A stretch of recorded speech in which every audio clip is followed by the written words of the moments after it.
नमस्कार मित्रों, आप सब जानते हैं कि आज भारतीय जनता पार्टी की संसदीय बोर्ड की बैठक थी।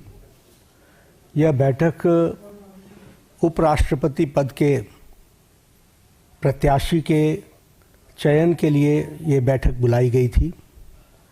आप सबको मालूम है कि भारतीय जनता पार्टी सभी दलों के साथ संपर्क करते हुए उपराष्ट्रपति का चुनाव सर्वसम्मति से हो, इसकी आशा रखती है।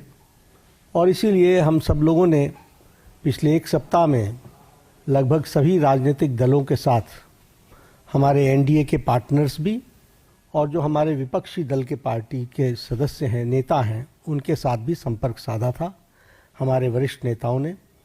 और हम लोगों ने इस बात को की उम्मीद रखी है कि हम उपराष्ट्रपति का चुनाव सर्वसम्मति से करें और भारतीय जनता पार्टी एनडीए का कैंडिडेट हो। इस बात को उनके साथ स्पष्ट करते हुए हम लोगों ने बात को रखा। हमारे जो विपक्षी दल हैं, उन्होंने कहा कि कैंडिडेट के पता चलने के पश्चात हम तय करेंगे हमारा समर्थन रहेगा या नहीं। हमारे एनडीए के साथियों के साथ भी चर्चा गहन रूप से हुई और गहन रूप से चर्चा होने के बाद आज हम यहाँ पर आपको खुशी से ये बताना चाहते हैं और ये खुशखबरी देना चाहते हैं कि संसदीय बोर्ड की बैठक में जिसका नेतृत्व हमारे प्रधानमंत्री नरेंद्र मोदी जी की उपस्थिति में हुआ, उनके नेतृत्व में ये बैठक हुई। सभी पहलुओं पर चर्चा हुई और नामों पर विस्तृत रूप से जो पार्टी में एक्सरसाइज हुई थी, उन सारे एक्सरसाइज के बारे में डेलिब्रेशन हुआ, सभी के साथ चर्चा हुई, सुझाव मांगे गए और उसके बाद फिर ये तय हुआ कि हमारे उपराष्ट्रपति के प्रत्याशी के रूप में हमारे महाराष्ट्र के राज्यपाल श्री सीपी राधाकृष्णन जी, चंद्रपुरम पुन्नास्वामी राधाकृष्णन जी, उनको हम एनडीए का प्रत्याशी बनाएंगे और वो एनडीए के प्रत्याशी के रूप में रहेंगे। सीपी राधाकृष्णन जी, जिन्हें हम चंद्रपुरम पन्नुस्वामी राधाकृष्णन के रूप से जानते हैं, आपका जन्म अक्टूबर 20 1957 त्रिपुर में, तमिलनाडु में हुआ, त्रिपुर में। और इन्होंने bachelors degree in business administration, उसमें इन्होंने पढ़ाई की और एक सफल इनका 40 साल का पब्लिक लाइफ का करियर है। आप वर्तमान में महाराष्ट्र के गवर्नर हैं। इससे पहले आप झारखंड के गवर्नर रहे, राज्यपाल रहे और साथ में आपके पास राष्ट्रपति महोदया के माध्यम से तेलंगाना का और हमारे पुडुचेरी की लेफ्टिनेंट गवर्नर और तेलंगाना के गवर्नर के रूप में भी आपके पास चार्ज रहा और वर्तमान में आप महाराष्ट्र के गवर्नर के रूप में काम कर रहे हैं। जैसा मैंने बताया कि आपका राजनीतिक जीवन 40 साल का है और विभिन्न जिम्मेवारियों को आपने निभाया है। आप लोकसभा के 2 बार के चुने हुए सदस्य रहे हैं और लोकसभा का आपने प्रतिनिधित्व किया है और इसके साथ साथ आप कॉयर बोर्ड जो कोची में स्थित है, उसके आप चेयरमैन भी रहे हैं और कॉयर बोर्ड के चेयरमैन के रूप में आपने ऑल टाइम हाई एक्सपोर्ट्स ये आपने किया है। झारखंड के गवर्नर के रूप में आपने प्राय सभी ज़िलों का भ्रमण किया और वहाँ डिटेल में जाकर जो हमारी सोशल इंडिकेटर्स हैं उसके बारे में उन्होंने बैठक भी ली और उसमें बहुत रुचि दिखाई है। महाराष्ट्र के राज्यपाल के रूप में भी आप एक्टिवली हमारे जो सोशल सेक्टर के जुड़े हुए विषय हैं उनके बारे में आपने खुद मॉनिटरिंग करके और उसके सारी चीज़ों को आगे ठीक ढंग से आगे बढ़े, उसमें उन्होंने विशेष करके काम किया है। मैं व्यक्तिगत रूप में बोल सकता हूं कि ट्यूबरक्लोसिस एलिमिनेशन में उनका बहुत बड़ा योगदान है। उन्होंने झारखंड में भी इसमें बहुत अच्छा काम किया था, पुडुचेरी में भी काम किया था और उन्होंने इस बारे में यहाँ महाराष्ट्र में भी बहुत अच्छा काम किया है। He is widely travelled approximately more than 24 countries he has visited on various capacities. तो इसलिए और तमिलनाडु में ऑल अक्रॉस पार्टी लाइन उनकी एक अपनी सामाजिक जीवन की छवि है. He commands respect in all sections of the society and he is considered to be person as a statesman who is recognised in the state. तो ऐसे हमारे प्रत्याशी हैं और हमारे सभी एनडीए के साथियों के साथ चर्चा हो गई है और प्रत्याशी के रूप में ये हमारे कैंडिडेट होंगे.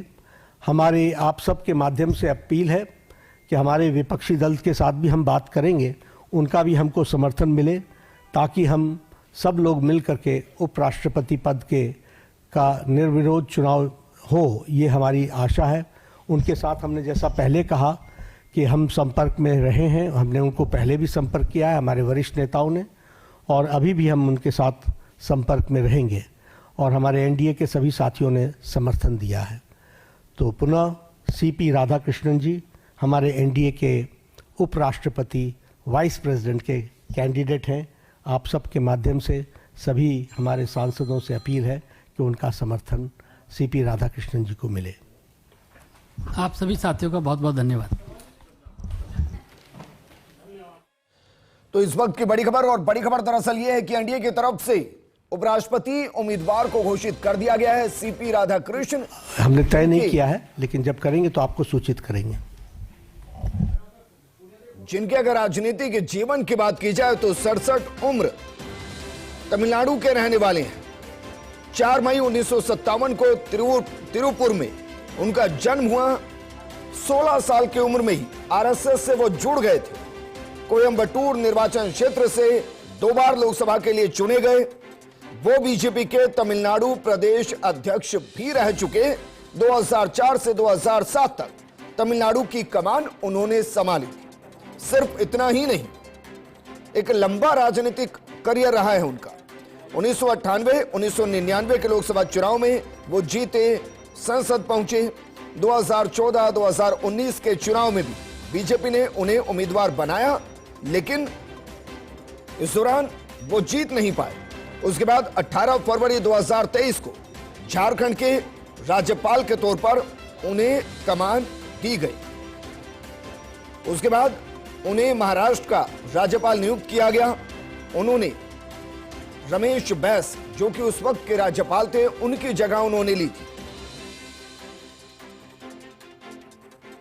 तो सर्वसम्मति से एनडीए की सर्वदलीय बैठक में जिस चेहरे को आगे लाया गया है वो है सीपी राधाकृष्णन, जिन पर एनडीए एकमत, और हम बीजेपी अध्यक्ष को सुन रहे थे.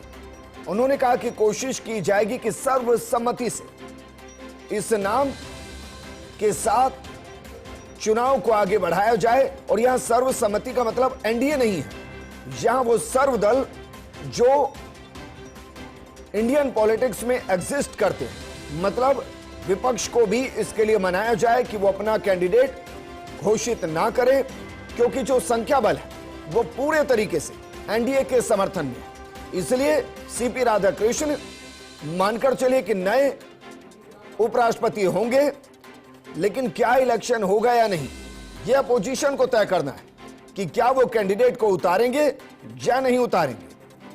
अगर सर्वदलीय सर्वसम्मति बनती है तो फिर मानकर चलिए सीपी राधाकृष्णन नए उपराष्ट्रपति उम्मीदवार के साथ मानकर चलिए कि नए उपराष्ट्रपति होंगे. लेकिन अगर विपक्ष, अपोजिशन अगर कैंडिडेट को घोषित करते हैं तो भी ये मानकर चलिए कि सीपी राधाकृष्णन ही अगले उपराष्ट्रपति होंगे, क्योंकि संख्या बल पूरे तरीके से एनडीए के समर्थन में. इसलिए ज्यादा समस्या होगी नहीं. लेकिन इस चेहरे के साथ बीजेपी ने कौन कौन से समीकरणों को साधा, उसमें सबसे पहला समीकरण एनडीए के सभी घटक दल को भरोसे में लेकर इस चेहरे की घोषणा की गई. दूसरा, इस चेहरे के जरिए संदेश भी है.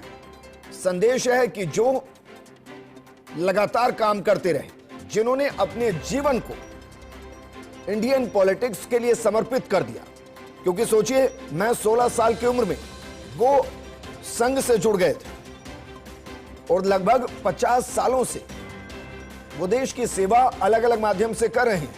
कभी सांसद के तौर पर, कभी राज्यपाल के तौर पर वो बीजेपी के साथ लगातार बने रहे, और ना सिर्फ बने रहे बल्कि तमिलनाडु के अंदर बतौर प्रदेश अध्यक्ष बीजेपी को मजबूत करने का काम उन्होंने 2004 से 2007 तक बखूबी संभाला।